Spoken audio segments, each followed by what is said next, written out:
வணக்கம், welcome to சுவை 6. இன்றைக்கி என்ன பார்க்க போகிறோம்னா, இந்த ஒரு 2 வாரத்தில் நான் என்னென்ன ரெசிபி கொடுத்தங்கிறது தாங்க பார்க்க போகிறோம். தக்காளி சாதம், வெள்ளை ரவை உப்புமா, அதுக்கு முன்னாடி கொடுத்தது பாசிப்பருப்பு பாயசம், இது பார்த்திங்கன்னா ப்ரெட்டு, சாண்ட்விட்சு, இது வந்து புளி சாதம், கொங்கு ஸ்டைல் புளி சாதம், இது வந்து வெஜிடபிள் ரைஸ் குக்கரில் செஞ்சது. அது இல்லாமல் இன்ஸ்டண்ட்டாக செய்கிற ரெசிபியும் கூட கொடுத்துருந்தேன்.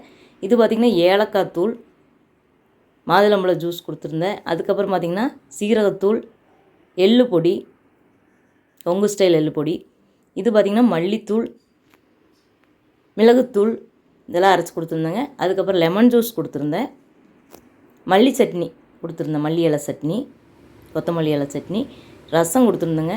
தக்காளி ரசம் ரொம்ப சூப்பராக இருக்கும். இது எல்லா ரெசிபியுமே நல்லாயிருக்கும்.